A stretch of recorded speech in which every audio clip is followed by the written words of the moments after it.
Hello, I'm Dee Barry. Welcome to Applause. You were just hearing the Hue people performing Long Walk, and we'll have more of their smooth sounds a little later in the show. Plus, dancer and choreographer Diane McIntyre steps into the Applause spotlight. But first, you could hear a revolution happening on Cleveland radio in the early 1950s, and they called it rock and roll. It was music that shook up the squares, made parents nervous and delighted teenagers itching to be rebels with or without a cause.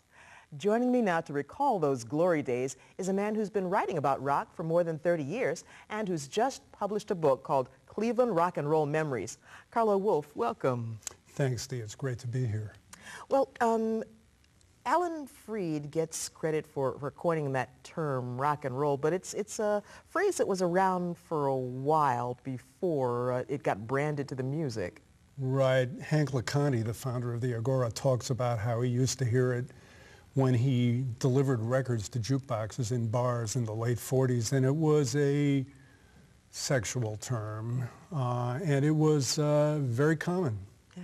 And so all the more reason for parents and sort of conservatives to say, this is not music that I want my children to be listening to. Absolutely. It was the music of rebellion, for sure, when it started. And when it started, how did it compare with what was mainstream music on the radio at that time? It had a beat, it was louder, it was more raucous, and it was not cute or sweet. Yeah. It was different. And you write about another Cleveland radio pioneer who sort of helped push the music along. Talk about Bill Randall's influence on rock and roll. Bill Randall was a really significant figure because he broke Elvis Presley north of the Mason-Dixon line. He broke Johnny Ray. He had an enormous appetite. He played all kinds of music, and he was very powerful and had a great radio voice. And too, besides radio, I mean, once the music got rolling, there were other venues here in town that made a big impact on rock music.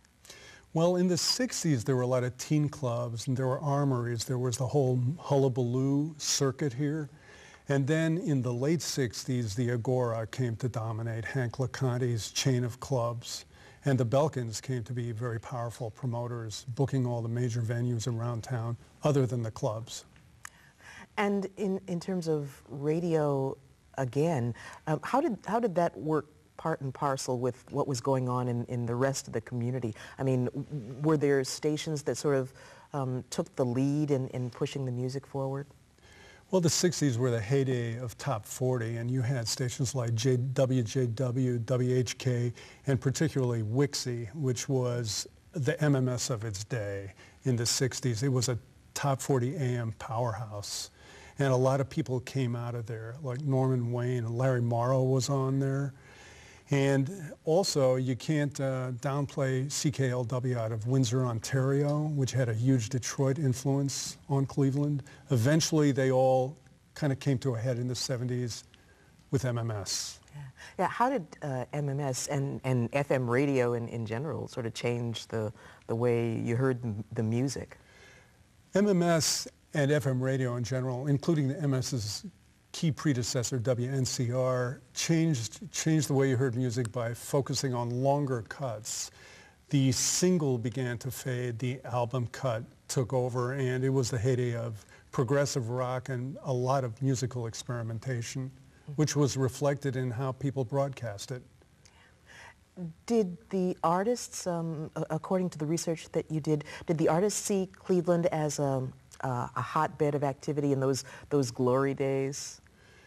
Yes, they did. It was certainly a key breakout market. It was a breakout market for people like David Bowie, certainly Bruce Springsteen, Meatloaf, Southside Johnny, and even Roxy Music.